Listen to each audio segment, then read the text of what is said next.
Watu wengi wanaingia kwenye crypto wakitafuta pesa za haraka. Lakini ukweli ni huu, utajiri wa kwenye crypto unatengenezwa na long term strategy. Leo kwenye Crypto School Day 13 nitakuonyesha jinsi ya kujenga utajiri wa muda mrefu kwa strategy ya kweli ya mafanikio na roadmap kamili ya kuanza. Nakumbuka leo ndo episode ya mwisho ya Crypto School series ya siku 30. Nashukuru sana kwa wewe ambao unaangalia video leo kwa sababu umefikia mwisho wa Crypto School challenge yetu, na series ilikuwa bora sana kuanzia episode ya kwanza mpaka ya leo episode ya 30. Siku 30 za mafundisho bila kupumzika, bila kuchoka. Natumai umejifunza vitu vingi, na kama wewe ndio unaiona video kwa mara ya kwanza, basi anzia kule siku ya kwanza mpaka kufika leo siku ya 30. Utajifunza vitu vingi na utaelewa vitu vingi kuhusiana na cryptocurrency. Karibu sana. Leo tujifunze jinsi ya kutengeneza ukwasi wa crypto kwa muda mrefu, au utajiri wa crypto kwa strategy ya muda mrefu, yani long term strategy. Karibu sana. Jambo la kwanza kabisa linaanzia hapa. Hatua ya kwanza ni mindset. Tunaanzia kichwani. Crypto unatakiwa kubadilisha kwanza mindset yako. Kama unaingia kwenye crypto, badilisha mindset. Usitafute pesa za haraka, yani quick money.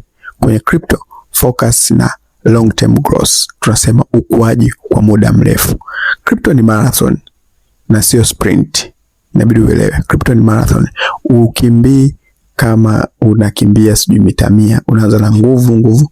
Crypto ni marathon, unaanza mdogo mpaka utamaliza kilomita zako kama ni 21 au 42. Sasa na marathon kwenye crypto yenyewe ni ya taratibu, unakimbia ili kutunza nguvu zako usije ukachoka kabla hujafika mwisho. Kwa hiyo hatua ya kwanza ni inaanza kwenye mindset. Badilisha mindset yako kutoka kwenye quick money mpaka kwenye long term growth. Hatua ya pili tunakuja kwenye kuchagua project strong za kuinvest.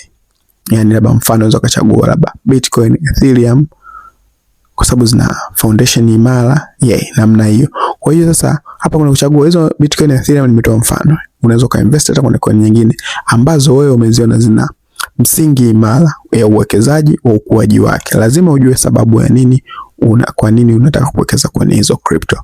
Kwa nini unaziona zinaweza zikafika mbali kwa muda mrefu. Elewa project ina solve nini, ina umuhimu gani kwenye jamii, ina umuhimu gani kwenye ecosystem ya cryptocurrency, hasa vile vile kuhusu masuala ya Web3.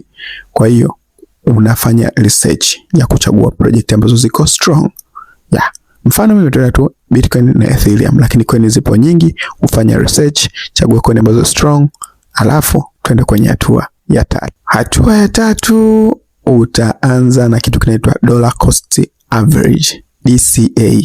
DCA ni strategy rahisi sana kwenye cryptocurrency, na ni strategy nzuri sana kwa mtu ambaye anaanza kwenye crypto, na ni strategy ambayo inaweza kukutoa sehemu moja kupeleka sehemu nyingine, na ni strategy ambayo inaweza kukufanya utengeneze portfolio nzuri sana.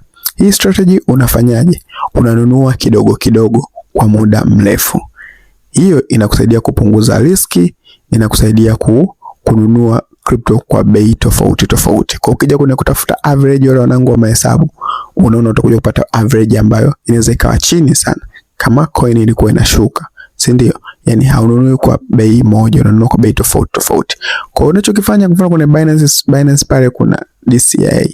Unaenda pale unaweka mtaji wako labda $10,000, alafu utaset tu pale iwe nanunua kila siku coin fulani kwa $10 labda kila siku, au kwa $100 kila siku, au kila wiki, au kila mwezi.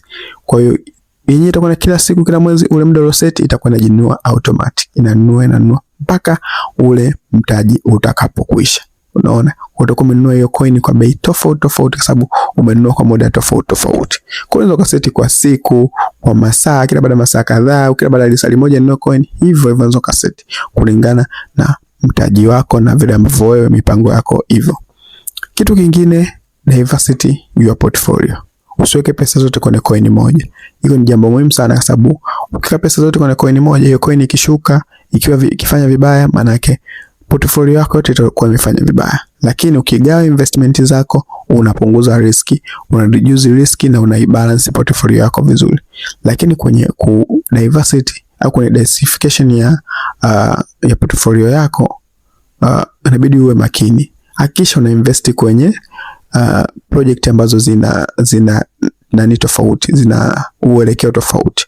Labda huku umeinvest kwenye AI, umeinvest kwenye infrastructure, umeinvest kwenye layer 1 token, usijui umeinvest meme coin, hivyo usiinvest zote. Mfano bwana sasa mtu tunakuta amediversity portfolio yake, lakini zote coin amechukua kwenye narrative moja ya meme coin. Yani zote ni meme coin. Hapa kwa meme divert. Kisa tu hii ni Pepe, Flock coin.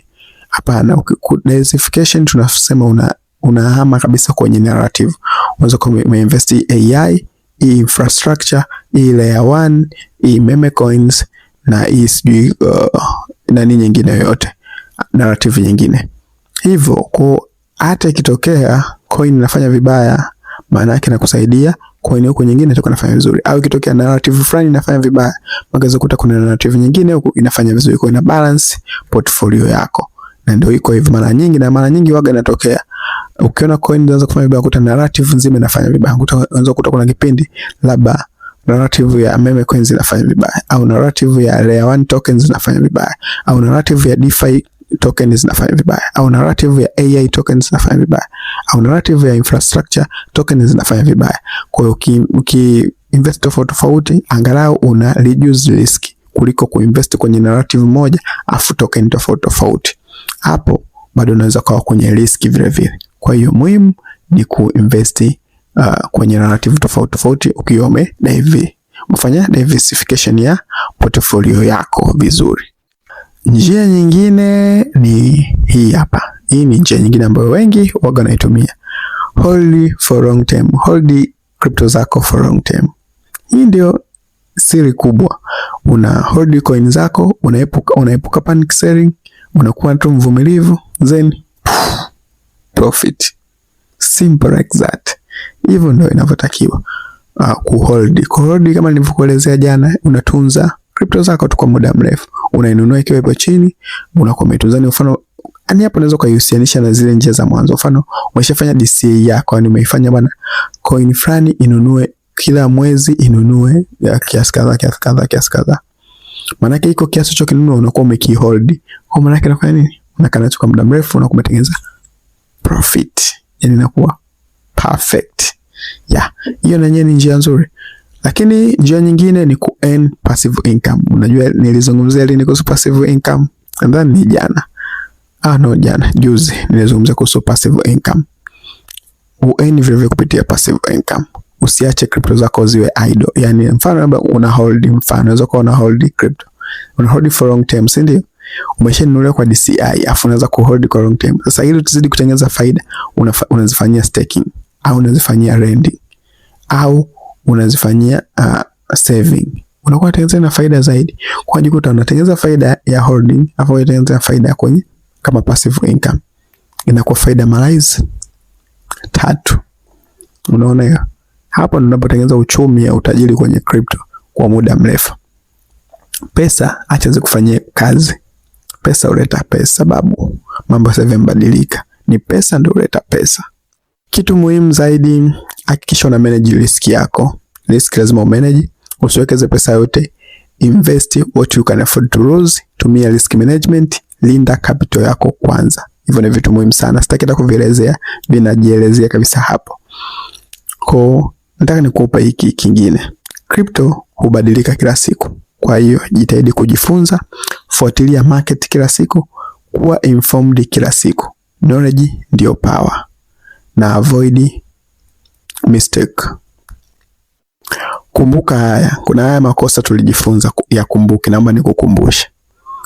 Avoid FOMO, fear of missing out. Avoid overtrading. Avoid scams. Discipline ni muhimu. Kitu kingine, build a system, yani tengeneza system yako. Usifanye random decision. Kuwa na strategy, kuwa na plan, fuata mfumo wako. Consistency ni sawa na success kwenye cryptocurrency. Huu hapa ni ujumbe wangu wa mwisho. Baada ya kumaliza hii series ya Crypto School, tangu siku ya kwanza ambayo tumeanza mpaka leo ni siku ya 30. Episode ya kwanza mpaka episode ya 30 zilikuwa ni siku nyingi, za kila siku kujifunza kuhusiana na crypto, kuelezea vitu mbalimbali kwenye cryptocurrency. Natumaini umejifunza vitu mbalimbali, natumaini umevijua vitu mbalimbali. Natamani hii series ikuongoze kujua masuala mbalimbali kwenye crypto. Halafu utajiongezea mwenyewe maarifa mengine zaidi na zaidi ili uweze kubadilisha mindset yako kwenye masuala ya cryptocurrency. Crypto inaweza kubadilisha maisha yako, lakini si kwa bahati. Ni kwa strategy na discipline. Usikimbilie pesa. Jenga kwanza mfumo wa pesa. Kingine, hii ndio mwisho wa Crypto School Series. Kama umefuatilia mpaka hapa, umejifunza msingi wote wa crypto. Sasa ni muda wa kuchukua hatua. Usisahau kusubscribe hii channel, kushare hii series kuwasaidia wengine. Jambo muhimu zaidi, usisahau kujoin kwenye WhatsApp channel yetu kwa ajili ya kupata crypto update na crypto trading signal kila siku. Jambo muhimu, natamani niendelee tena siku ya 31 saa 2 hata zifike hata siku 500. Lakini naomba kwanza tuishie hapa ili tujifunza haya kwa siku 30 uanze kuyafanyia kazi. Alafu uje kuniambia, namba yangu ipo hapo. Uje kuniambia ulichojifunza kimekusaidia nini baadaye.